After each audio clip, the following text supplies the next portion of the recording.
je me suis rappelé d'un tableau quand j'étais enfant, qui était dans la chambre de mes parents et qui représentait une femme, très grande femme, nue, de dos au piano.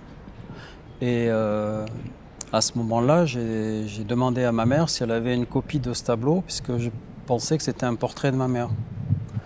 Et à ce moment-là, ma mère m'envoie une photo d'un autre tableau, qui était un tableau fait par un artiste, un peintre italien. Et en fait, je me suis aperçu que j'ai construit tout mon travail autour de la représentation de ce tableau, autour du corps, la nudité, le bronzage, enfin plein de thèmes qui reviennent dans mon travail, en croyant que c'était le portrait de ma mère.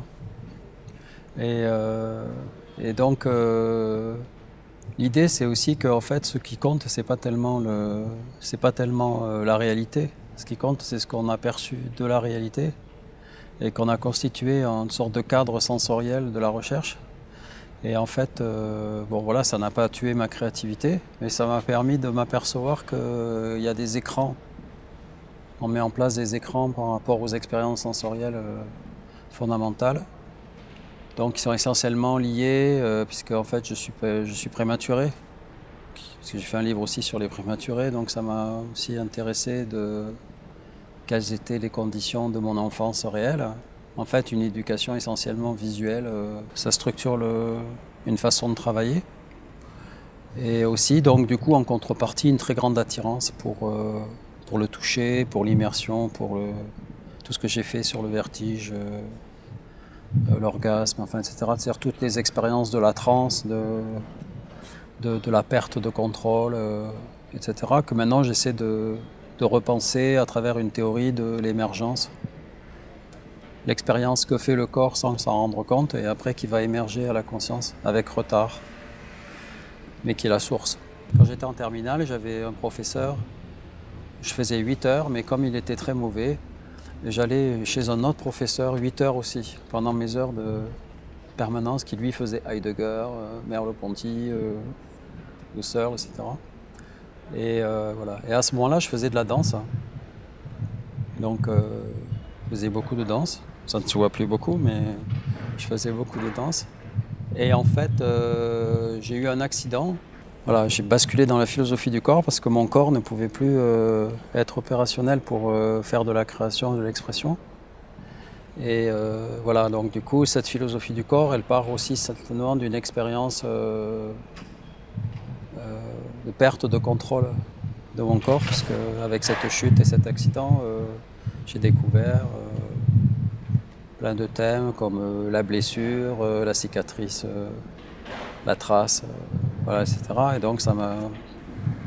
Et donc j'ai fait mon mémoire de DEA sur le corps malade, justement chez Proust. C'est à ce moment-là, après, j'ai basculé complètement dans la philosophie du corps. En fait, dans ma génération, c'était vraiment impossible de travailler sur le corps. Personne ne travaillait sur le corps. Il y avait bien sûr, il y avait déjà Ligarello, Le Breton, André Roche, etc. Mais en philosophie, en fait, il y avait très peu de gens qui avaient vraiment travaillé sur la question. Et donc, j'ai commencé une première thèse à Bordeaux avec Claudie Lavaux, qui était une disciple de Paul Ricoeur, qui a donné mon premier livre qui s'appelait Le corps dispersé, qui était une réflexion sur l'épistémologie du corps dans les sciences humaines. Mais j'ai arrêté cette thèse au milieu de la thèse parce que j'ai été, entre guillemets, racheté par Dominique Lecourt, que j'avais fait venir à un colloque et qui m'a dit « Mais qu'est-ce que tu fais là c'est pas ça l'enjeu actuel, il faut aller vers les neurosciences ».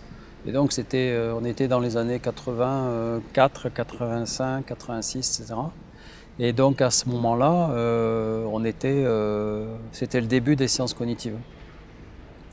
Et donc on était au début de fonder la réflexion sur est-ce qu'on va tout réduire, est-ce que la philosophie va disparaître dans les neurosciences, ou est-ce qu'au contraire il faut inventer une alternative pour que la philosophie continue à exister. Voilà. Et donc du coup, ma thèse c'était sur le problème de la neurophilosophie, c'est-à-dire des gens qui veulent réduire toute la philosophie aux neurosciences. Donc pendant presque 20 ans, j'ai fait plein d'articles, d'ouvrages, etc., contre la naturalisation des sciences humaines. Et puis à un moment donné, arrivé à 40 ans, j'ai dit, bon, maintenant il faut penser Il faut réfléchir à une alternative. Il faut que tu fondes une alternative sur le monde corporel, voilà, qui conduit aujourd'hui à l'écologie corporelle, l'émersiologie, etc.